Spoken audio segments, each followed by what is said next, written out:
नमस्कार। इस वीडियो में हम लोग स्टैंडर्ड 8 का चैप्टर 9 पढ़ने वाले हैं। Okay, we will study in this video standard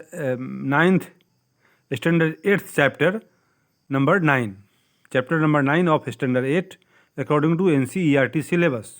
NCERT किताब के में हम लोग स्टैंडर्ड 8 का चैप्टर 9 इसमें पढ़ेंगे, हिस्ट्री का।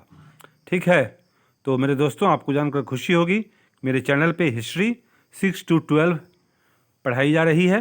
6 और 7 हो चुका है कंप्लीट, 8 ये कंप्लीट होने वाला है। इसके बाद 9th 10th 11th और 12th इतना पढ़ाया जाएगा। तो आप प्लीज़ मेरे चैनल को हिस्ट्री के पॉइंट ऑफ व्यू से देखते रहिए। और कम्पिटिटिव एग्ज़ाम्स में पार्टिसिपेट करने वाले दोस्तों, आपके लिए ये NCERT का एक जगह संकलन बहुत ही बेनिफिशियल होने वाला है। आप प्लीज़ इसको सुनिए और अपनी परीक्षा में सफलता पाइए। तो अपनी परीक्षा में सफलता पाने के लिए मेरा चैनल देखिए। हिस्ट्री के लिए NCERT बुक का संग्रह है, स्टैंडर्ड 6 से लेकर के स्टैंडर्ड 12 तक। स्टैंडर्ड 6 7 का समूचा चैप्टर पढ़ाई हो चुका है। स्टैंडर्ड 8 के लिए चैप्टर 9 ये हो रहा है। इसके बाद 9, 10, 11 और 12 पढ़ाया जाएगा। ये कंटिन्यूअस चलता रहेगा। ठीक है, तो अब हम लोग स्टार्ट करते हैं चैप्टर को। चैप्टर का नाम है राष्ट्रीय आंदोलन का संगठन। 1870 के दशक से 1947 तक हमने अंग्रेज़ों के खिलाफ आज़ादी प्राप्त की। तो उस आज़ादी को हम लोगों ने कैसे पाया, कौन कौन सी घटनाएं महत्वपूर्ण हुई, ये आपको राष्ट्रीय आंदोलन का संगठन कैसे हुआ, तो उसको हम लोग पढ़ेंगे। 1870 से लेकर के 1947 तक की जो घटनाएं हुई हैं अपने देश में आंदोलन के लिए, आंदोलन के तौर पर, तो उसको हम लोग पढ़ेंगे। ठीक है,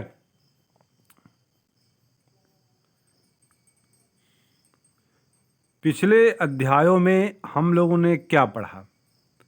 तो पिछले अध्याय में हम लोग पढ़े हैं भारतीय भूक्षेत्र पर अंग्रेज़ों का कब्जा और रियासतों का अधिग्रहण, नए कानूनों और प्रशासकीय संस्थाओं की शुरुआत, किसानों और आदिवासियों की जिंदगी में बदलाव, 19वीं सदी में आए शैक्षणिक बदलाव, महिलाओं की स्थिति से संबंधित वाद विवाद, जाति व्यवस्था को चुनौतियां दी गई, सामाजिक एवं धार्मिक सुधार हुए, 1857 का विद्रोह और उसके बाद की स्थिति, हस्तकलाओं का पतन और उद्योगों का विकास।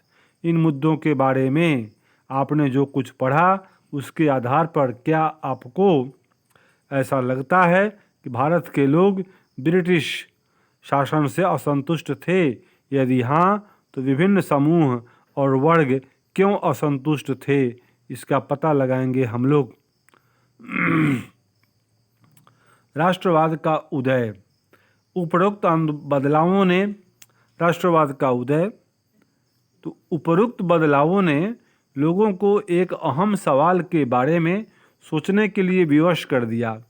यह देश क्या है और किसके लिए है? इसका जवाब धीरे धीरे इस रूप में सामने आया। भारत का मतलब है यहाँ की जनता।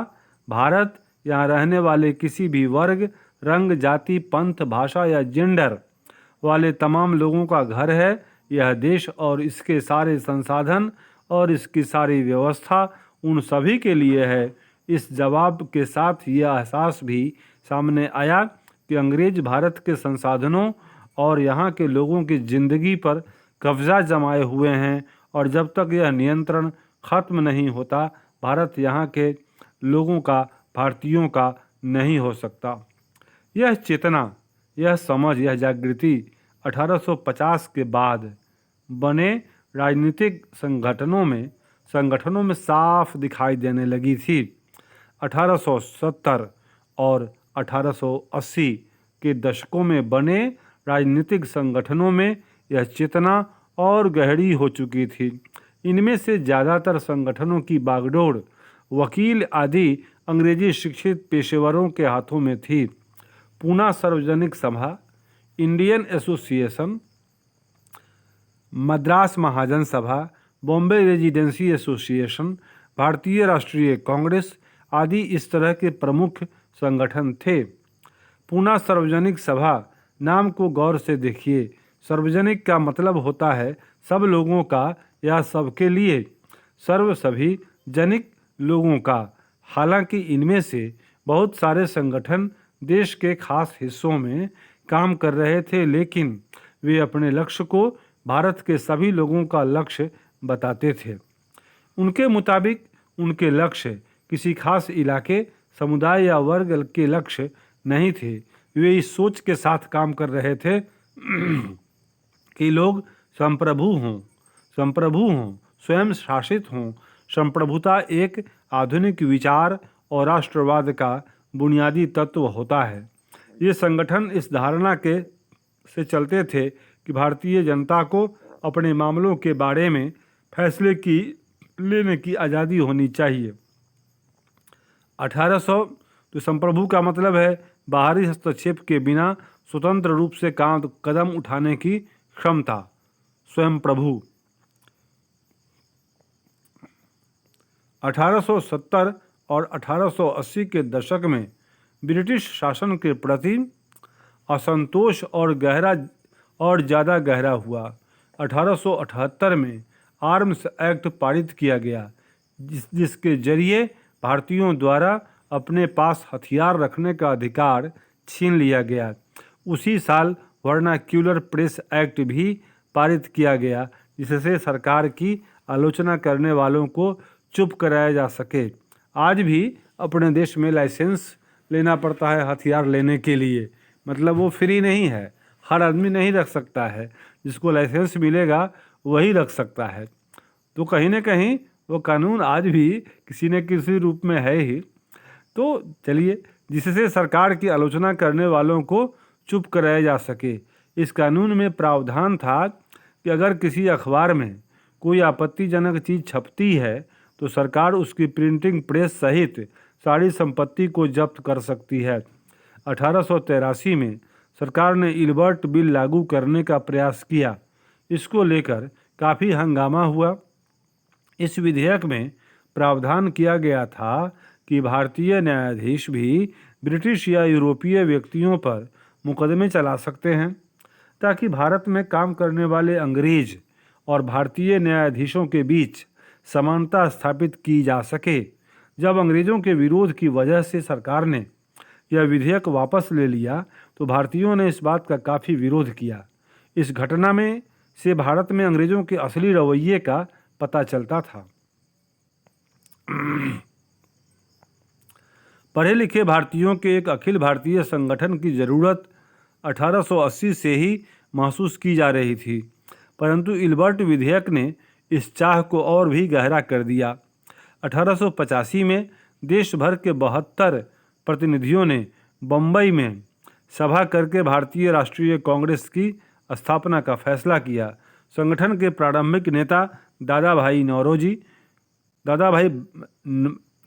नौरोजी, फिरोज शाह मेहता, बदरुद्दीन तैयबजी, WC बनर्जी, सुरेंद्रनाथ बनर्जी, रोमेश चंद्र दत्त, S सुब्रमण्यम अय्यर एवं अन्य प्रायः बम्बई और कलकत्ता के ही थे। नौरोजी व्यवसायी और प्रचारक थे। वे लंदन में रहते थे और कुछ समय के लिए ब्रिटिश संसद के सदस्य भी रहे। उन्होंने युवा राष्ट्रवादियों का मार्गदर्शन किया। सेवानिवृत्त ब्रिटिश अफसर A.O. ह्यूम ने भी विभिन्न क्षेत्रों के भारतीयों को निकट लाने में अहम भूमिका अदा की। ऐसा व्यक्ति जो सूचनाओं के प्रसार, रिपोर्ट्स, बैठकों में भाषण आदि के जरिए किसी खास विचार का प्रचार प्रसार करता है, उसे प्रचारक कहते हैं। चलिए आगे देखते हैं। कांग्रेस किसके पक्ष में बोलने का प्रयास कर रही थी? जनवरी 1886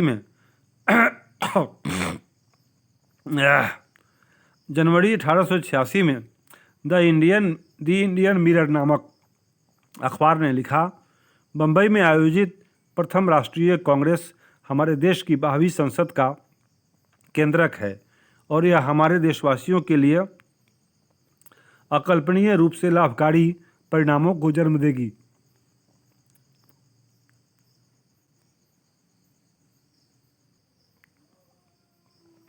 कांग्रेस किसके पक्ष में बोलने का प्रयास कर रही थी? जनवरी 1886 में द इंडियन मिरर नामक अखबार ने लिखा, बम्बई में आयोजित प्रथम राष्ट्रीय कांग्रेस हमारे देश की भावी संसद का केंद्रक है, न्यूक्लियस, और यह हमारे देशवासियों के लिए अकल्पनीय रूप से लाभकारी परिणामों को जन्म देगी। बदरुद्दीन तैयब जी ने 1887 में अध्यक्ष की हैसियत से कांग्रेस को संबोधित करते हुए कहा था, यह कांग्रेस भारत के किसी एक वर्ग या समुदाय के प्रतिनिधियों से मिलकर नहीं बनी है, बल्कि यह भारत के सभी समुदायों की संस्था है। उभरता हुआ राष्ट्र। अक्सर कहा जाता है कि अपने पहले 20 सालों में कांग्रेस अपने उद्देश्य और तरीकों के लिहाज से मध्यमार्गी पार्टी थी। इस दौरान कांग्रेस ने सरकार और शासन में भारतीयों को और ज़्यादा जगह दिए जाने के लिए आवाज़ उठाई। कांग्रेस का आग्रह था कि विधान परिषदों में भारतीयों को ज़्यादा जगह दी जाए, परिषदों को ज़्यादा अधिकार दिए जाएं और जिन प्रांतों में परिषदें नहीं हैं वहां उनका गठन किया जाए। कांग्रेस चाहती थी कि सरकार में भारतीयों को भी ऊंचे पद दिए जाएं। इस काम के लिए उसने मांग की कि सिविल सेवा के लिए लंदन के साथ साथ भारत में भी परीक्षा आयोजित की जाए। शुरुआती 20 वर्षों में प्रमुख मांग में एक मांग यह भी थी कि सिविल सेवा लंदन के अलावा भारत में भी आयोजित हो। पहले केवल लंदन में ही आयोजित होती थी सिविल सेवा की परीक्षा। शासन व्यवस्था के भारतीयकरण की मांग नस्लवाद के खिलाफ चल रहे आंदोलन का एक हिस्सा थी, क्योंकि तब ज़्यादातर महत्वपूर्ण नौकरियों पर गोरे अफसरों का ही कब्जा था। अंग्रेज आमतौर पर यह मानकर चलते थे कि भारतीयों को जिम्मेदारी भरे पद नहीं दिए जा सकते, क्योंकि अंग्रेज अफसर अपने भारी भरकम वेतन का एक बड़ा हिस्सा ब्रिटेन भेज देते थे। इसलिए लोगों को उम्मीद थी कि भारतीयकरण से यहाँ की धन संपत्ति भी कुछ हद तक भारत में रुकने लगेगी। भारतीयों की मांग थी कि न्यायपालिका को कार्यपालिका से अलग किया जाए, आर्म्स एक्ट को निरस्त किया जाए और अभिव्यक्ति व बोलने की स्वतंत्रता दी जाए। शुरुआती सालों में कांग्रेस ने कई आर्थिक मुद्दे भी उठाए। उसका कहना था कि भारत में ब्रिटिश शासन की वजह से ही गरीबी और अकाल पड़ रहे हैं। बढ़ते लगान के कारण काश्तकार और जमींदार विपन्न हो गए थे और अनाजों के भारी निर्यात की वजह से खाद्य पदार्थों का अभाव पैदा हो गया था। कांग्रेस की मांग थी कि लगान कम किया जाए, फौजी खर्चों में कटौती की जाए और सिंचाई के लिए ज़्यादा अनुदान दिए जाएं। उसने नमक कर, विदेशों में भारतीय मजदूरों के साथ होने वाले बर्ताव तथा भारतीयों के कामों में दखलंदाजी करने वाले वन प्रशासन की वजह से वनवासियों की बढ़ती मुसीबतों के बारे में बहुत सारे प्रस्ताव पारित किए। इससे पता चलता है कि पढ़े लिखे संपन्न वर्ग की संस्था होते हुए भी कांग्रेस केवल पेशेवर समूहों, जमींदारों और उद्योगपतियों के हक में ही नहीं बोल रही थी। सोने की चाह। डिनशो वाचा नामक एक मध्यमार्गी नेता ने 1887 में नौरोजी को संबोधित करते हुए लिखा था, आजकल फिरोज शाह अपने निजी कामों में बहुत ज़्यादा व्यस्त हैं। वे लोग पहले ही काफ़ी अमीर हैं। तेलंग साहब भी व्यस्त रहते हैं। मुझे समझ में नहीं आता कि अगर सभी लोग सोने की चाह में इतने व्यस्त रहेंगे तो देश की प्रगति कैसे हो सकती है। ठीक है, तो मध्यमार्गी नेता जनता को ब्रिटिश शासन के अन्यायपूर्ण चरित्र से अवगत कराना चाहते थे। उन्होंने अखबार निकाले, लेख लिखे और यह साबित करने का प्रयास किया कि ब्रिटिश शासन देश को आर्थिक तबाही की ओर ले जा रहा है। उन्होंने अपने भाषणों में ब्रिटिश शासन की निंदा की और जनमत निर्माण के लिए देश के विभिन्न भागों में अपने प्रतिनिधि भेजे। लेकिन मध्यमार्गियों को ये भी लगता था कि अंग्रेज स्वतंत्रता और न्याय के आदर्शों का सम्मान करते हैं, इसलिए और भारतीयों की न्यायसंगत मांगों को स्वीकार कर लेंगे। लिहाजा कांग्रेस का मानना था कि सरकार को भारतीयों की भावना से अवगत कराया जाना चाहिए। अब देखिए, महत्वपूर्ण बात अब सामने आई। स्वतंत्रता हमारा जन्मसिद्ध अधिकार है। 1890 के दशक तक बहुत सारे लोग कांग्रेस के राजनीतिक तौर तरीकों पर सवाल खड़ा करने लगे थे। बंगाल, पंजाब और महाराष्ट्र में बिपिन चंद्र पाल, बीसी पाल, बाल गंगाधर तिलक, बीजी तिलक और लाला लाजपत राय जैसे नेता ज़्यादा आमूल परिवर्तनवादी उद्देश्य और पद्धतियों के अनुरूप काम करने लगे थे। उन्होंने निवेदन की राजनीति, ये कांग्रेस पार्टी शुरुआती दिनों में निवेदन करती थी अंग्रेज़ों से कि उनकी मांगों को मान लिया जाए, तो इसी को कहते हैं निवेदन की राजनीति। जो नरमपंथी कांग्रेस पार्टी के लोग थे, जो कांग्रेसी जो नरमपंथी थे, वे निवेदन करते थे इससे अंग्रेज़ों से अपनी मांग मनवाने के लिए। तो नरम निवेदन की राजनीति के लिए नरमपंथियों की आलोचना की और आत्मनिर्भरता तथा रचनात्मक कामों के महत्व पर जोर दिया। उनका कहना था कि लोगों को सरकार के नेक इरादों पर नहीं बल्कि अपनी ताकत पर भरोसा करना चाहिए, लोगों को स्वराज के लिए लड़ना चाहिए। तिलक ने नारा दिया, स्वतंत्रता हमारा जन्मसिद्ध अधिकार है और मैं इसे लेकर रहूँगा। स्वतंत्रता हमारा जन्मसिद्ध अधिकार है, ये जन्मसिद्ध अधिकार है, जन्म से ही हमारा अधिकार है स्वतंत्रता, इसे मैं लेकर रहूँगा, निवेदन करने की ज़रूरत नहीं है। तो नरमपंथियों से अलग विचार थे इन गड़मपंथियों के। तो ये नरम दल और गड़म दल, कांग्रेस में दो विचारधारा के लोग अब आने लगे। 1905 में वायसराय कर्जन ने बंगाल का विभाजन कर दिया। देखिए, ऐसी गतिविधि होने लगी, गड़मपंथियों के प्रभाव बढ़ने लगे। तो ये 1905 का समय है। 1885 में कांग्रेस की स्थापना हुई, तो 15 और 5 20, ये 20 साल की कांग्रेस हो गई। तो 20 साल की कांग्रेस क्या हो गई, अब कांग्रेस अब किशोर हो गई, अब मैच्योर होने लगी, अब वो बच्चा नहीं रही। तो अब क्या हुआ, गड़मपंथ का माहौल बना। तो उसको उग्रवादी आंदोलन, राष्ट्रवादी आंदोलन को दबाने के लिए वायसराय कर्जन ने बंगाल का विभाजन कर दिया। बंगाल से ही ज़्यादा ये क्रांतिकारी आंदोलन का जो है सो उसमें बढ़ोतरी हो रही थी। तो लॉर्ड कर्जन ने बंगाल का विभाजन कर दिया, बंगाल को दो भागों में बांट दिया। उस वक्त बंगाल ब्रिटिश भारत का सबसे बड़ा प्रांत था। बिहार और उड़ीसा के कुछ भाग भी उस समय बंगाल का हिस्सा थे। अंग्रेज़ों का कहना था कि प्रशासकीय सुविधा को ध्यान में रखते हुए बंगाल का बंटवारा करना जरूरी था, परंतु इस प्रशासकीय सुविधा का मतलब क्या था, इससे किसको सुविधा मिलने वाली थी? जाहिर है इसका ताल्लुक अंग्रेज अफसरों और व्यापारियों के फायदे से था। लेकिन सरकार ने गैर बंगाली इलाकों को अलग करने की बजाय उसके पूर्वी भागों को अलग करके असम में मिला दिया। पूर्वी बंगाल को अलग करने के पीछे अंग्रेज़ों का मुख्य उद्देश्य ये रहा होगा कि बंगाली राजनेताओं के प्रभाव पर अंकुश लगाया जाए, बंगाली जनता को बांट दिया जाए, अर्थात राष्ट्रवाद की भावना को बांट दिया जाए, उसे कमज़ोर कर दिया जाए। इसके लिए बंगाल विभाजन, बंगभंग का ये प्रस्ताव लाया लॉर्ड कर्जन ने, जो वायसराय थे। ठीक है, ये बात कब हुई? तो ये हुई 1905 में। तो बंगाल के विभाजन से देश भर में गुस्से की लहर फैल गई, लेकिन परिणाम इसका उल्टा हुआ। पूरे राष्ट्रवादी नेता जो पूरे देश में थे, वे सभी बंगाल विभाजन का विरोध करने लगे। वो अंग्रेज़ों की मंशा को समझ गए। मध्यमार्गी और आमूल परिवर्तनवादी कांग्रेस के सभी धारों ने इसका विरोध किया। विशाल जनसभाओं का आयोजन किया गया और जुलूस निकाले गए। जन प्रतिरोध के नए नए रास्ते ढूंढे गए। इससे जो संघर्ष उपजा उसे स्वदेशी आंदोलन के नाम से जाना जाता है। यह आंदोलन बंगाल में सबसे ताकतवर था, परंतु अन्य इलाकों में भी इसकी भारी अनुगूंज सुनाई दी। उदाहरण के लिए आंध्र के डेल्टा इलाकों में भी इसे वंदे मातरम आंदोलन के नाम से जाना जाता था।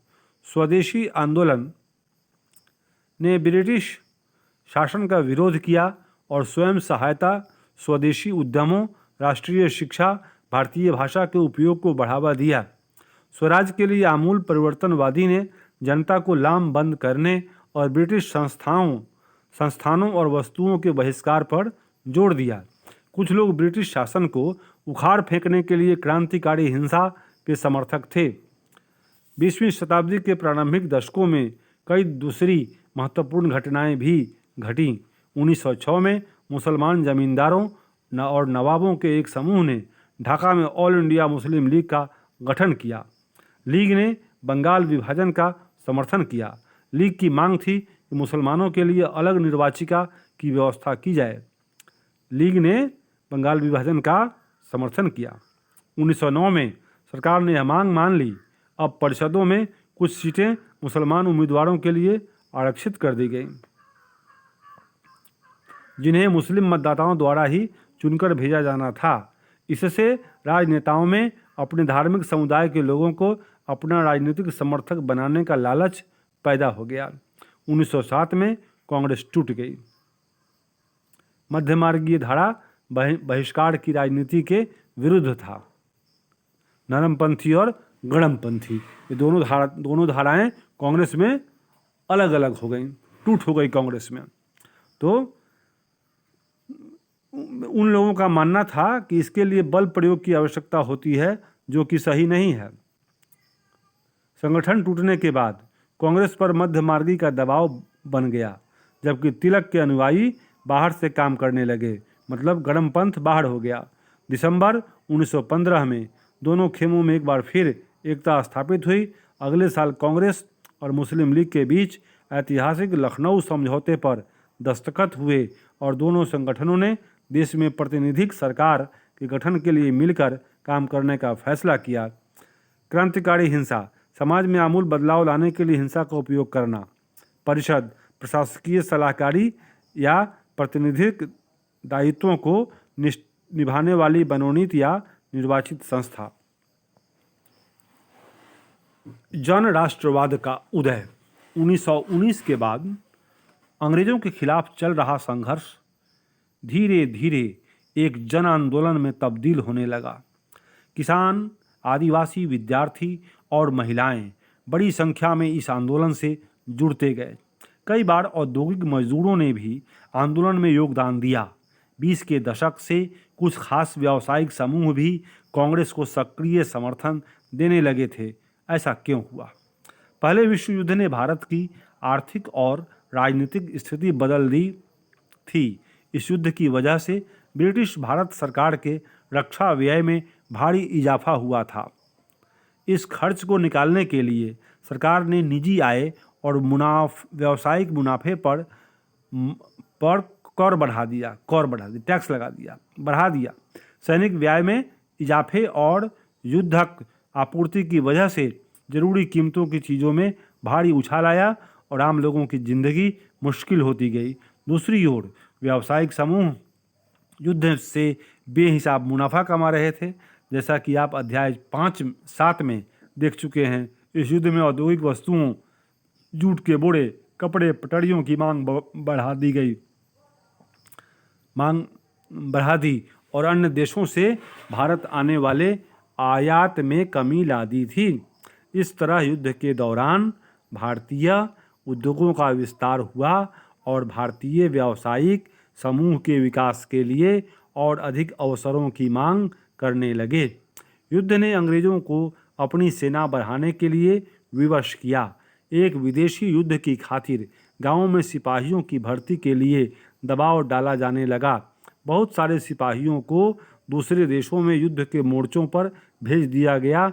इनमें से बहुत सारे सिपाही युद्ध के बाद यह समझदारी लेकर लौटे कि साम्राज्यवादी शक्तियां एशिया और अफ्रीका के लोगों का किस तरह शोषण कर रही हैं। फलस्वरूप ये लोग भी भारत में औपनिवेशिक शासन का विरोध करने लगे। इसके अलावा 1917 में रूस में क्रांति हुई। इस घटना के चलते किसानों और मजदूरों के संघर्षों का समाचार तथा समाजवादी विचार बड़े पैमाने पर फैलने लगे थे, जिससे भारतीय राष्ट्रवादियों को नई प्रेरणा मिली। कहना न होगा कि 1917 की क्रांति का जो रूस में हुई, भारतीय आज़ादी के आंदोलन को भी बहुत बड़ा संबल मिला। इससे प्रेरणा मिली कि वहाँ अगर परिवर्तन संभव है तो भारत में भी संभव है। महात्मा गांधी का आगमन। इन्हीं हालात में महात्मा गांधी एक जन नेता के रूप में सामने आए। गांधी जी 46 वर्ष की उम्र में 1915 में दक्षिण अफ्रीका से भारत लौटे थे। वे वहाँ पर नस्ल भेदी पाबंदियों के खिलाफ अहिंसक आंदोलन चला रहे थे और अंतर्राष्ट्रीय स्तर पर उनकी अच्छी मान्यता थी। लोग उनका आदर करते थे। दक्षिण अफ्रीकी आंदोलनों की वजह से उन्हें हिंदू, मुसलमान, पारसी और ईसाई, गुजराती, तमिल और उत्तर भारतीय, उच्च वर्गीय व्यापारी, वकील और मजदूर सब तरह के भारतीयों से मिलने जुलने का मौका मिल चुका था। महात्मा गांधी ने पहले साल पूरे भारत का दौरा किया। इस दौरान वे यहाँ के लोगों, उनकी ज़रूरतों और हालात को समझने में लगे रहे। उनके शुरुआती प्रयास चंपारण, बिहार में खेड़ा और अहमदाबाद के स्थानीय आंदोलनों के रूप में सामने आए। इन आंदोलनों के माध्यम से उनका राजेंद्र प्रसाद और वल्लभ भाई पटेल से परिचय हुआ। 1918 में अहमदाबाद में उन्होंने मिल मजदूरों की हड़ताल का सफलतापूर्वक नेतृत्व किया। 1918 में। आइए अब 1919 से 1922 के बीच के आंदोलनों को कुछ गहराई से देखें। रॉलेट सत्याग्रह।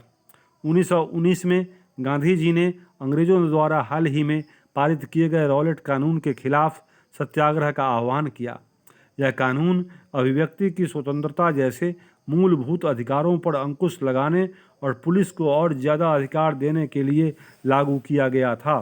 महात्मा गांधी, मोहम्मद अली जिन्ना तथा अन्य नेताओं का मानना था सरकार के पास लोगों की बुनियादी स्वतंत्रताओं पर अंकुश लगाने का कोई अधिकार नहीं है। उन्होंने इस कानून को शैतान की करतूत और निरंकुशवादी बताया।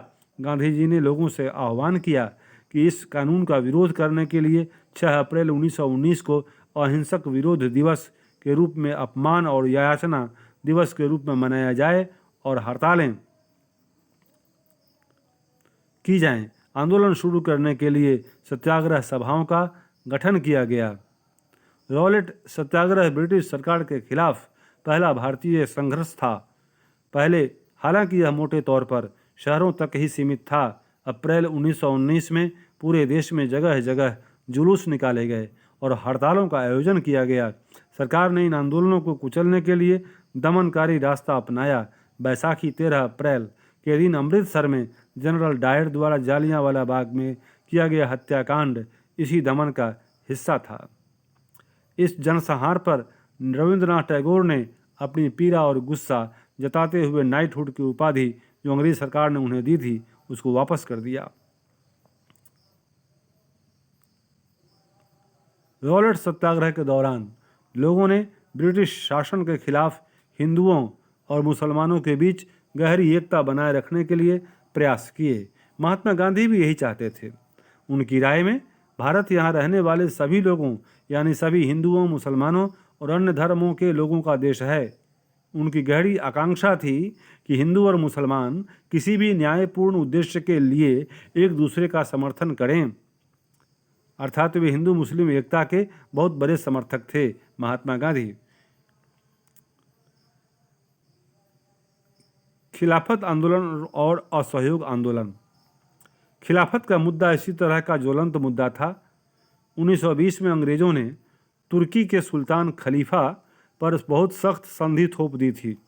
तुर्की के सुल्तान को खलीफा बोलते थे और उन पर सख्त संधि थोप दी अंग्रेजों ने। वहाँ पर, कहाँ पर? तुर्की में। सभी मुसलमान पूरे विश्व के उनको अपना नेता मानते थे। जालियांवाला बाग हत्याकांड की तरह इस घटना पर भी भारत के लोगों में भारी गुस्सा था।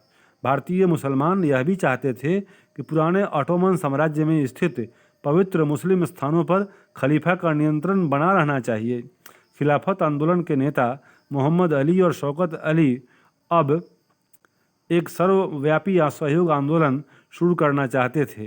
गांधी जी ने उनके आह्वान का समर्थन किया और कांग्रेस से आग्रह किया कि वह पंजाब में हुए अत्याचारों, जालियांवाला बाग कांड, हत्याकांड और खिलाफत के मामले में हुए अत्याचार के विरुद्ध मिलकर अभियान चलाएं और स्वराज की मांग करें। 1921-22 के दौरान असहयोग आंदोलन को और गति मिली। हजारों विद्यार्थियों ने सरकारी स्कूल कॉलेज छोड़ दिए। मोतीलाल नेहरू, CR दास, C राजगोपालाचारी और आसफ अली जैसे बहुत सारे वकीलों ने वकालत छोड़ दी। अंग्रेजों द्वारा दी गई उपाधियों को वापस लौटा दिया गया और विधानमंडलों का बहिष्कार किया गया। जगह जगह लोगों ने विदेशी कपड़ों की होली जलाई। 1930 से 1920 से 1922 के बीच विदेशी कपड़ों के आयात में भारी गिरावट आ गई, परंतु यह तो आने वाले तूफान की सिर्फ एक झलक थी। देश के ज़्यादातर हिस्से एक भारी विद्रोह के मुहाने पर खड़े थे। लोगों की पहलकदमी। कई जगहों पर लोगों ने ब्रिटिश शासन का अहिंसक विरोध किया, लेकिन कई स्थानों पर विभिन्न वर्गों और समूहों ने गांधी जी के आह्वान के अपने हिसाब से अर्थ निकाले और इस तरह के रास्ते अपनाए जो गांधी जी के विचारों से मेल नहीं खाते थे। सभी जगह लोगों ने अपने आंदोलनों को स्थानीय मुद्दों के साथ जोड़कर आगे बढ़ाया। आइए ऐसे कुछ उदाहरणों पर विचार करें। खेड़ा, गुजरात में पाटीदार किसानों ने अंग्रेजों द्वारा थोप दिए गए भारी लगान के खिलाफ अहिंसक अभियान चलाया। तटीय आंध्र प्रदेश और तमिलनाडु के भीतरी भागों में शराब की दुकानों की घेरेबंदी की गई। आंध्र प्रदेश के गुंटूर जिले में आदिवासी और गरीब किसानों ने बहुत सारे वन सत्याग्रह किए। इन सत्याग्रहों में कई बार वे चराई शुल्क अदा किए बिना भी अपने जानवरों को जंगल में छोड़ देते थे। वन सत्याग्रह मतलब वन में जो अंग्रेजों ने रोक लगा रखा था घुसने के लिए भारतीयों के लिए, उसका विरोध करते थे और बिना शुल्क बिना टैक्स दिए ही वन में अपने जानवरों को चरने को छोड़ देते थे, जो अंग्रेजों की नीति का विरोध था। उनका विरोध इसलिए था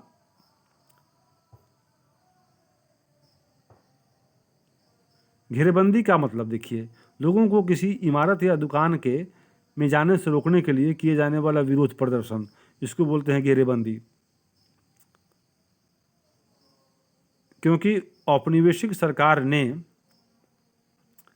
वन संसाधनों पर अनेक उनके अधिकारों को बहुत सीमित कर दिया था।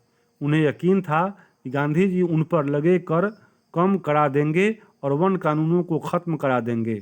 बहुत सारे वन गांवों में किसानों ने स्वराज का ऐलान कर दिया, क्योंकि उन्हें उम्मीद थी कि गांधी राज जल्दी ही स्थापित होने वाला है। गांधी जी के प्रति एक छवि पूरे देश में बनी कि अब आज़ादी मिली। सिख गुरुद्वारों के धार्मिक कर्ता धर्ता को महंत बोलते थे। गैर कानूनी बेदखली, पटाईदारों को अनेक उनके पट्टे से जबरन और गैर कानूनी ढंग से निकाल देना। सिंध में मुस्लिम व्यापारी और किसान खिलाफत के आह्वान पर बहुत उत्साहित थे। बंगाल में भी खिलाफत असहयोग के गठबंधन ने जबरदस्त सांप्रदायिक एकता को जन्म दिया। ये खिलाफत मुसलमानों का और सहयोग आंदोलन हिंदुओं का राष्ट्रीय आंदोलन को नई ताकत प्रदान की। पंजाब में सिखों के अकाली आंदोलन ने अंग्रेजों की सहायता से गुरुद्वारों में जमे बैठे भ्रष्ट महंतों को हटाने के लिए आंदोलन चलाया। महंत कौन थे? वो अंग्रेजों की सहायता से बैठे थे गुरुद्वारों में। यह आंदोलन असहयोग आंदोलन से काफ़ी घनिष्ठ रूप से जुड़ा हुआ दिखाई देता था। असम में गांधी महाराज की जय के नारे लगाते हुए चाय बागान मजदूरों ने अपनी तनख्वाह में इजाफे की मांग शुरू कर दी। उन्होंने अंग्रेजी स्वामित्व वाले बागानों की नौकरी छोड़ दी। उनका कहना था कि गांधी जी भी यही चाहते हैं। उस दौर के बहुत सारे असमिया वैष्णव गीतों में कृष्ण की जगह गांधी राज का यशगान किया जाने लगा था। ये घटना असम में हुई थी। कृष्ण की जगह पर गांधी को चित्रित किया जाने लगा था गानों में, वैष्णव गीतों में। तो इसीलिए बहुत सारे लोग आज भी गांधी को विष्णु का अवतार मानते हैं, उस समय भी मानते थे। जैसे रामकृष्ण विष्णु भगवान के अवतार हुए, वैसे गांधी जी को भी विष्णु का ही अवतार माना जाता है। जनता के महात्मा। इन उदाहरणों के आधार पर हम देख सकते हैं कि कई जगहों के लोग गांधी जी को एक तरह का मसीहा, एक ऐसा व्यक्ति मानने लगे थे जो उन्हें मुसीबतों और गरीबी से छुटकारा दिला सकता है। गांधी जी वर्गीय टकरावों की बजाय वर्गीय एकता के समर्थक थे, परंतु किसानों को लगता था कि गांधी जी जमींदारों के खिलाफ उनके संघर्ष में मदद करेंगे। खेतिहर मजदूरों को यकीन था कि गांधी जी उन्हें ज़मीन दिला देंगे। कई बार आम लोगों ने खुद अपनी उपलब्धियों के लिए भी गांधी जी को श्रेय दिया। उदाहरण के लिए, एक शक्तिशाली आंदोलन के बाद संयुक्त प्रांत वर्तमान उत्तर प्रदेश स्थित प्रतापगढ़ के प्रतापगढ़ के किसानों ने पट्टेदारों की गैर कानूनी बेदखली को रुकवाने में सफलता पाली, परंतु उन्हें लगता था कि यह सफलता उन्हें गांधी जी की वजह से मिली है। कई बार गांधी जी का नाम लेकर आदिवासियों और किसानों ने ऐसी कार्रवाइयाँ भी कीं जो गांधीवादी आदर्शों के अनुरूप नहीं थीं, लेकिन ये गांधीज़्म का प्रभाव था। गांधीवाद का प्रभाव देश पर दिखाई पड़ता था। पूरे देश के लोग, आम जनजीवन गांधी जी को मसीहा मानता था, जो एक मुक्तिदाता बनकर के आया था, जो ब्रिटिश शासन से उन्हें मुक्ति दिलाने वाला था। ये गांधी जी की छवि थी जो पूरे देश में थी, यह किसी नेता में नहीं थी। और इसी दृष्टिकोण से गांधी जी अद्भुत थे और निश्चित रूप से उनको भारतीय स्वतंत्रता आंदोलन का सबसे बड़ा हीरो माना जा सकता है।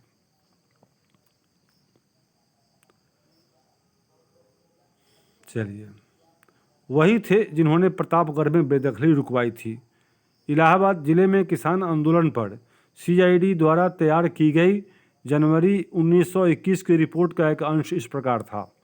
दूर दराज के गांवों में भी गांधी जी के नाम का सिक्का जितना चलने लगा है, उसे देखकर अचंभा होता है। किसी को भी पता नहीं है कि वह कौन है या क्या है, फिर भी सबने मान लिया है कि वे जो कहते हैं वह सही है और उनका जो भी आदेश है वह पूरा होना चाहिए। वह एक महात्मा या साधु, एक पंडित, इलाहाबाद के ब्राह्मण, यहाँ तक कि एक देवता हैं। उनके नाम की असली ताकत का अंदाज़ा इस बात से लगाया जा सकता है कि प्रतापगढ़ के लोग मानते हैं कि उन्होंने ही बेदखली रुकवाई थी। आमतौर पर गांधी जी को लेकर सरकार का विरोधी नहीं मानते बल्कि केवल जमींदारों का विरोधी मानते हैं। हम गांधी जी और सरकार के पक्ष में हैं। 1922-1929 की घटनाएं। महात्मा गांधी हिंसक आंदोलनों के विरुद्ध थे। इसी कारण फरवरी 1922 में जब किसानों की एक भीड़ ने चौड़ी चौड़ा पुलिस थाने पर हमला कर उसे जला दिया, तो गांधी जी ने अचानक असहयोग आंदोलन वापस ले लिया। उस दिन 22 पुलिस वाले मारे गए। किसान इसलिए बेकाबू हो गए थे क्योंकि पुलिस ने उनके शांतिपूर्ण जुलूस पर गोली चला दी थी। असहयोग आंदोलन खत्म होने के बाद गांधी जी के अनुयायी ग्रामीण इलाकों में रचनात्मक कार्य शुरू करने पर जोर देने लगे। चित्तरंजन दास और मोतीलाल नेहरू जैसे अन्य नेताओं की दलील थी कि पार्टी को परिषद चुनावों में हिस्सा लेना चाहिए।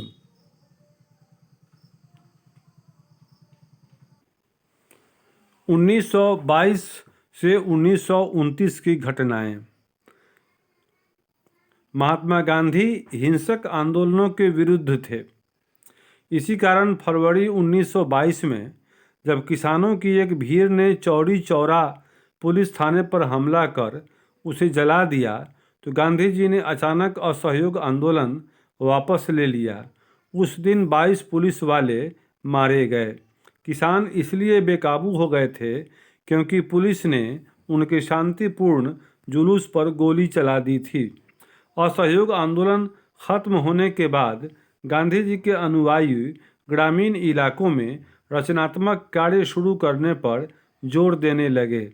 चित्तरंजन दास और मोतीलाल नेहरू जैसे नेताओं की दलील थी कि पार्टी को परिषद चुनावों में हिस्सा लेना चाहिए और परिषदों के माध्यम से सरकारी नीतियों को प्रभावित करना चाहिए।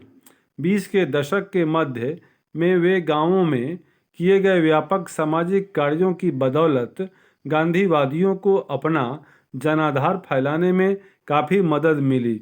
1930 में शुरू किए गए सविनय अवज्ञा आंदोलन के लिए यह जनाधार काफ़ी उपयोगी साबित हुआ। भारतीय कम्युनिस्ट पार्टी और हिंदुओं के संगठन राष्ट्रीय स्वयंसेवक संघ RSS की स्थापना 20 के दशक के मध्य की दो महत्वपूर्ण घटनाएं थीं। भारत के भविष्य को लेकर इन पार्टियों की सोच में गहरा फर्क रहा है। अपने अध्यापकों की सहायता से आप इनके विचारों के बारे में जान सकते हैं कि कैसे ये राष्ट्रीय स्वयंसेवक संघ आध्यात्मिक जीवन को तरजीह देता है, राष्ट्रवादी नीतियों को स्वीकार करता है, जबकि भारतीय कम्युनिस्ट पार्टी मजदूर आधारित व्यवस्था देखना चाहता है, उसका विश्वास साम्यवादी शासन में है, वह आध्यात्मिकता का विरोधी होता है।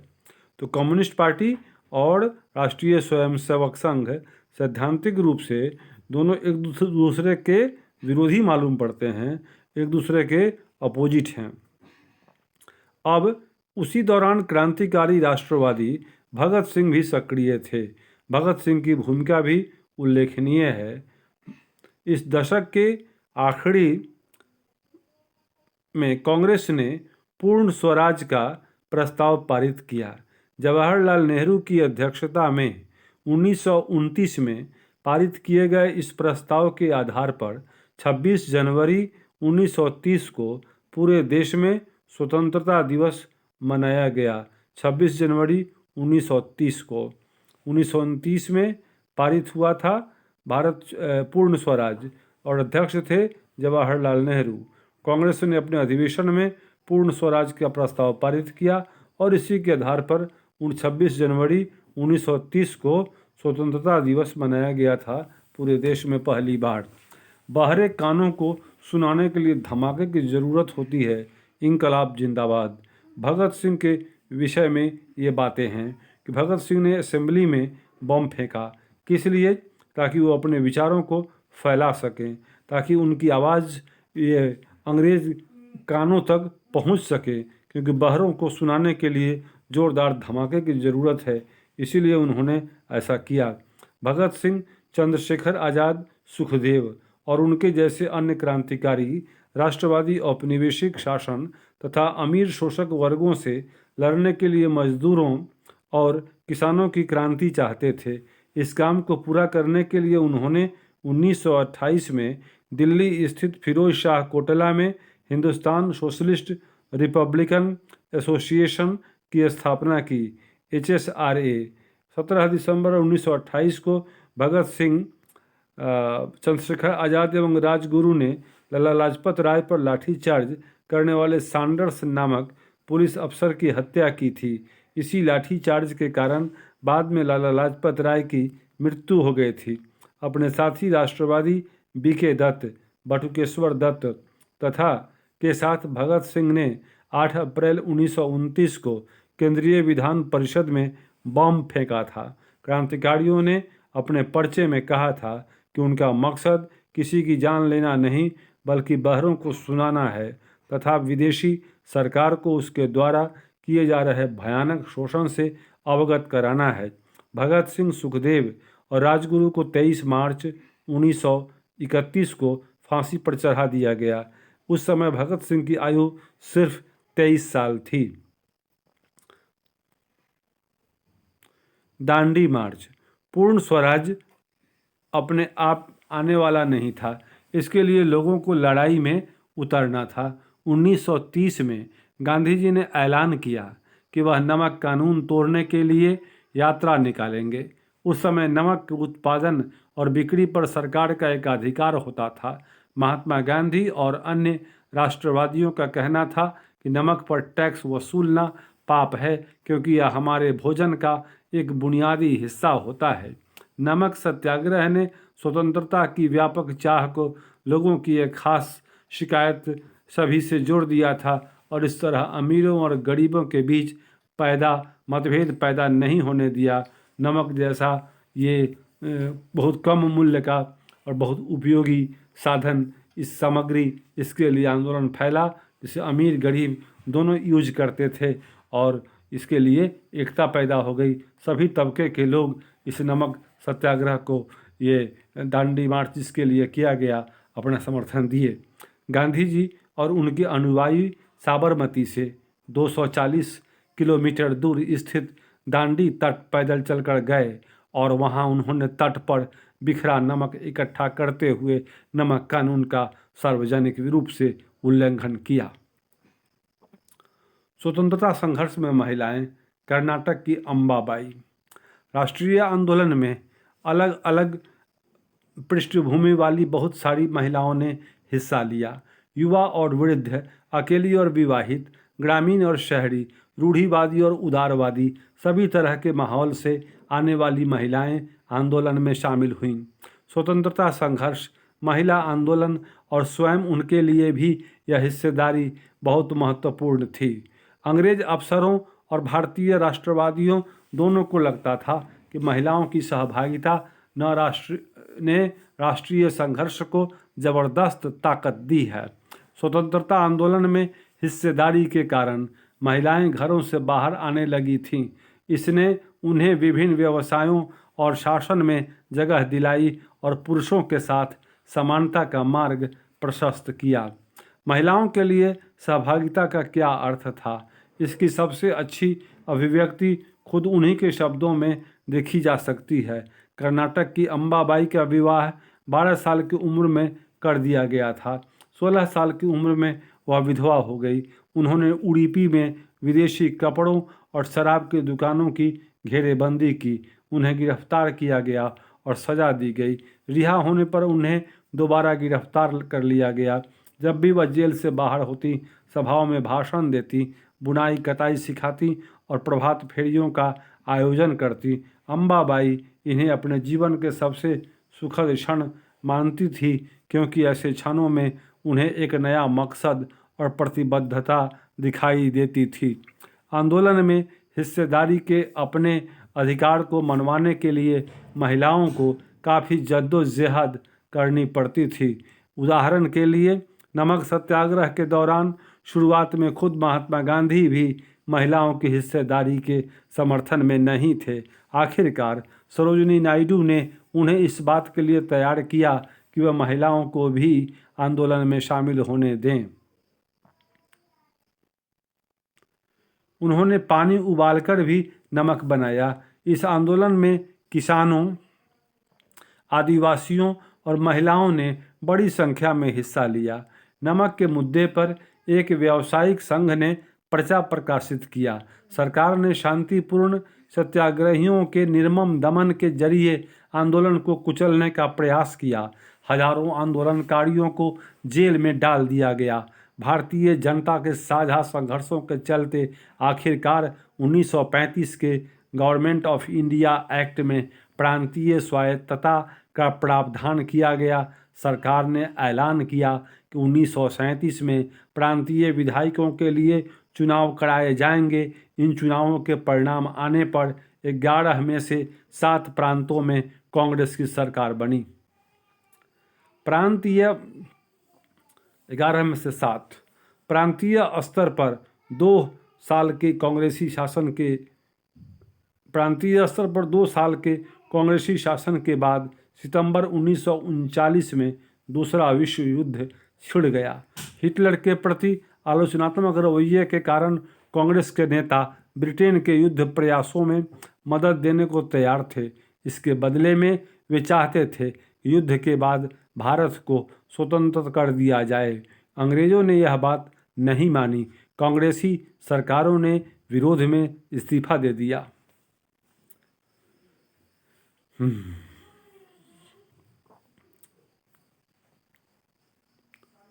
वीर लखन नायक को फांसी दे दी गई। 30 के दशक में नवरंगपुर कांग्रेस उड़ीसा के अध्यक्ष बाजी मोहम्मद लिखते हैं, 25 अगस्त 1942 को 19 लोग नवरंगपुर स्थित पपरंदी में हुई पुलिस फायरिंग में मौके पर ही मारे गए। बहुत सारे लोग बाद में घावों के कारण मर गए। 300 से ज़्यादा घायल हुए। 1000 से ज़्यादा को कोरापुट जिले की जेल में डाल दिया गया। कई को गोली मार दी गई या फांसी पर लटका दिया गया। वीर लखन नायक अंग्रेजों की अवहेलना करने वाले एक विख्यात जनजातीय नेता को भी फांसी पर लटका दिया गया। बाजी हमें बताते हैं कि लखन नायक अपने फांसी के बारे में चिंतित नहीं थे, बल्कि उन्हें केवल इस बात का दुख था कि वे स्वतंत्रता का प्रभात नहीं देख पाएंगे। बाजी मोहम्मद ने राष्ट्रीय संघर्ष में शामिल होने के लिए 20,000 लोगों को लामबंद किया। उन्होंने कई बार सत्याग्रह किया। उन्होंने दूसरे विश्व युद्ध के खिलाफ हुए विरोध और भारत छोड़ो आंदोलन में हिस्सा लिया तथा कई बार लंबे समय तक जेल में रहे। संघ के भीतर रहते प्रांतों को तुलनात्मक रूप से स्वतंत्र निर्णय लेने की क्षमता देना यह प्रांतीय स्वायत्तता है।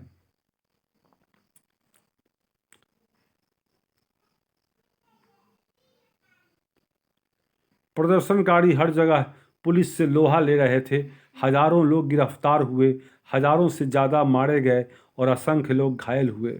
बोस और INA, आज़ाद हिंद फौज, भारत छोड़ो और उसके बाद महात्मा गांधी ने दूसरे विश्व युद्ध के बाद अंग्रेज़ों के खिलाफ आंदोलन का एक नया चरण शुरू किया। उन्होंने अंग्रेज़ों को चेतावनी दी कि वे फौरन भारत छोड़ दें। गांधी जी ने भारतीय जनता से आह्वान किया कि वे करो या मरो के सिद्धांत पर चलते हुए अंग्रेज़ों के विरुद्ध अहिंसक ढंग से संघर्ष करें। गांधी जी और अन्य नेताओं को फौरन जेल में डाल दिया गया। इसके बावजूद यह आंदोलन फैलता गया। किसान और युवा इस आंदोलन में बड़ी संख्या में शामिल हुए। विद्यार्थी अपनी पढ़ाई लिखाई छोड़कर आंदोलन में कूद पड़े। देश भर में संचार तथा राजसत्ता के प्रतीकों पर हमले हुए। बहुत सारे इलाकों में लोगों ने अपनी सरकार का गठन कर लिया। सबसे पहले अंग्रेज़ों ने बर्बर दमन का रास्ता अपनाया। 1943 के अंत तक 90,000 से ज़्यादा लोग गिरफ्तार कर लिए गए थे और लगभग 1,000 लोग पुलिस की गोली से मारे गए थे। बहुत सारे इलाकों में हवाई जहाज़ों से भी भीड़ पर गोलियां बरसाने के आदेश दिए गए, परंतु आखिरकार इस विद्रोह ने ब्रिटिश राज को घुटने टेकने के लिए मजबूर कर दिया। स्वतंत्रता और विभाजन की ओर 1940 में मुस्लिम लीग ने देश के पश्चिमोत्तर तथा पूर्वी क्षेत्रों में मुसलमानों के लिए स्वतंत्र राज्यों की मांग करते हुए एक प्रस्ताव पारित किया। इस प्रस्ताव में विभाजन या पाकिस्तान का जिक्र नहीं था। मुस्लिम लीग ने उपमहाद्वीप के मुसलमानों के लिए स्वायत्तता की मांग क्यों की?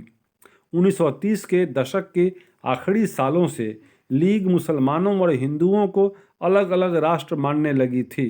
1930 के दशक से ही इस विचार तक पहुंचने में 20 और 30 के दशकों में हिंदुओं और मुसलमानों के कुछ संगठनों के बीच हुए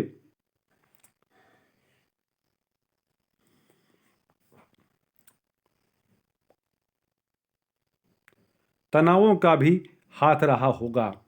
1937 के प्रांतीय चुनाव संभवतः इससे भी ज़्यादा बड़ा कारण रहे।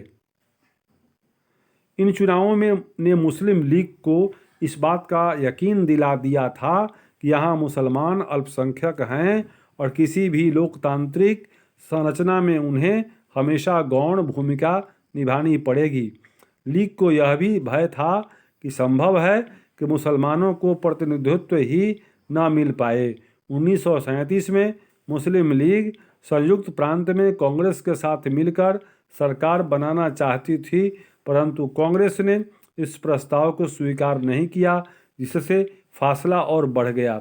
30 के दशक में मुस्लिम जनता को अपने साथ लामबंद करने में कांग्रेस की विफलता ने भी लीग को अपना सामाजिक जनाधार फैलाने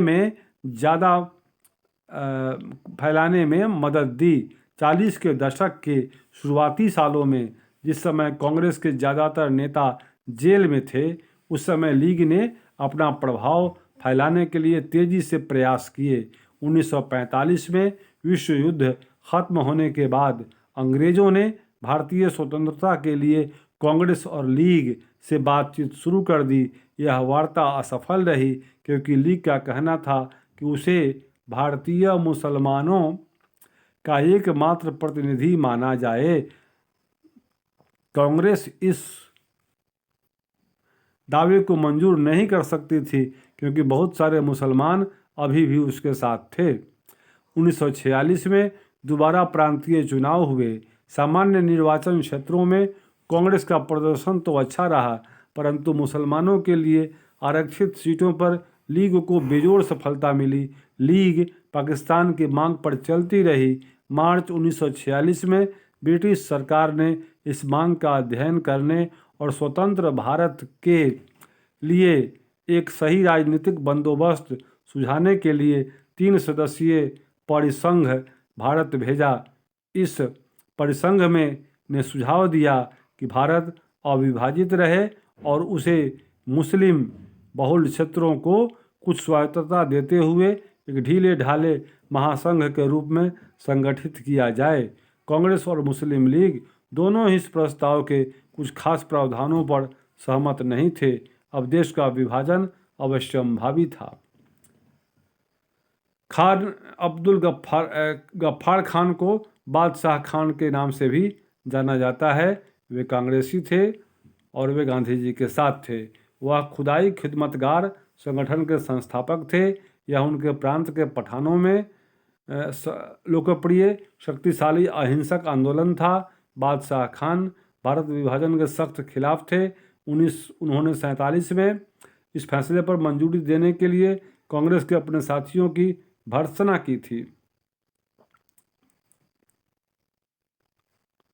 कैबिनेट मिशन की इस विफलता के बाद मुस्लिम लीग ने पाकिस्तान की अपनी मांग मनवाने के लिए जन आंदोलन शुरू करने का फैसला लिया। उसने 16 अगस्त 1946 को प्रत्यक्ष कार्रवाई दिवस मनाने का आह्वान किया। इसी दिन कलकत्ता में जो दंगे भड़क उठे जो कई दिन चलते रहे, इन दंगों में हजारों लोग मारे गए। मार्च 1947 तक उत्तर भारत के विभिन्न भागों में भी हिंसा फैल गई थी। कई लाख लोग मारे गए। असंख्य महिलाओं को विभाजन की इस हिंसा में अकथनीय अत्याचारों का सामना करना पड़ा। करोड़ों लोगों को अपने घर बार छोड़कर भागना पड़ा। अपने मूल स्थानों से बिछड़कर ये लोग रातों रात अजनबी जमीन पर शरणार्थी बनकर रह गए। विभाजन का नतीजा यह भी हुआ कि भारत की शक्ल सूरत बदल गई, उसके शहरों का माहौल बदल गया और एक नए देश पाकिस्तान का जन्म हुआ। इस तरह ब्रिटिश शासन से स्वतंत्रता का यह आनंद विभाजन की पीड़ा और हिंसा के साथ हमारे सामने आया। मतलब भारत पाकिस्तान अलग अलग हो गए, आज़ादी मिली, लेकिन ये अलगाव का दंश झेलने के लिए हमें छोड़ दिया। इस प्रकार से अब अफ्रीका में राष्ट्रवाद, घाना का उदाहरण।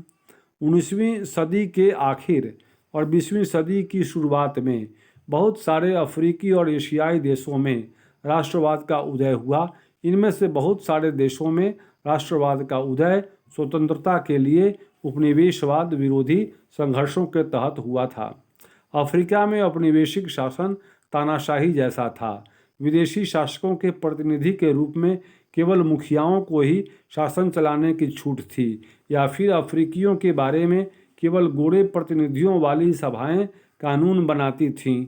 कम से कम दूसरे विश्व युद्ध के बाद तक अफ्रीकियों के पास निर्णय लेने या प्रतिनिधित्व की ताकत नहीं थी। स्थानीय भूस्वामियों या किसानों से जमीन का जबरन अधिग्रहण, करों में वृद्धि और खराब कार्य परिस्थितियों की वजह से बहुत सारे अफ्रीकी आंदोलन शुरू हुए। 1957 में घाना स्वतंत्रता पाने वाला उप सहारा अफ्रीका का पहला देश बना। घाना, इससे पहले उसे गोल्ड कोस्ट के नाम से जाना जाता था। यहाँ स्वतंत्रता आंदोलन का नेतृत्व क्वामे नक्रूमा की कन्वेंशन पीपुल्स पार्टी कर रही थी। घाना की जनता ने स्वतंत्रता के लिए हड़ताल, बहिष्कार और जन आंदोलनों का रास्ता अपनाया था। 1951 में कन्वेंशन पीपुल्स पार्टी को चुनावों में ज़बरदस्त सफलता मिली थी। इस पार्टी ने उस प्रणाली का विरोध किया जिसमें ब्रिटिश शासकों ने मुखियाओं को विधानसभाओं में अपने प्रतिनिधियों को भेजने का अधिकार दिया हुआ था। इस पार्टी ने अंग्रेजों पर दबाव डाला कि वे ऐसी विधानसभाएं बनाएं जिसमें कोई मनोनीत या विशेष सदस्य न हो। 1954 में इस मांग को मान लिया गया। 1956 में नई विधान परिषद के लिए चुनाव हुए। कन्वेंशन पीपुल पार्टी ने इन चुनावों में सफलता पाई। इस तरह घाना के नाम से एक नव स्वाधीन राष्ट्र के निर्माण का मार्ग प्रशस्त हुआ। ये हुआ अफ्रीका महादेश में। तो इस प्रकार से इस पाठ में हम लोगों ने भारत की आज़ादी की कहानी पढ़ी जो 1947 तक आकर के पूर्ण होती है, जिसमें पाकिस्तान एक नया देश बन करके सामने आता है जो मुसलमानों का देश था। तो इस प्रकार से हमने देखा, ये पाठ यहाँ संपन्न हुआ। तो मेरे दोस्तों, ये स्टैंडर्ड 8 का चैप्टर 9, चैप्टर 10 पढ़ा देंगे, उसके बाद 9th स्टार्ट करेंगे। उसी तरह से 10th 11th और 12th भी 6 और 7 ऑलरेडी पढ़ाया हुआ है। तो आप सारा कुछ देखिए। कॉम्पिटिटिव एग्जाम्स में हिस्ट्री का कोई प्रश्न आपसे नहीं छूटेगा। आप मेरे चैनल पर प्लीज़ NCERT की हिस्ट्री का अध्ययन करते रहें। Thank you for viewing. Have a nice day.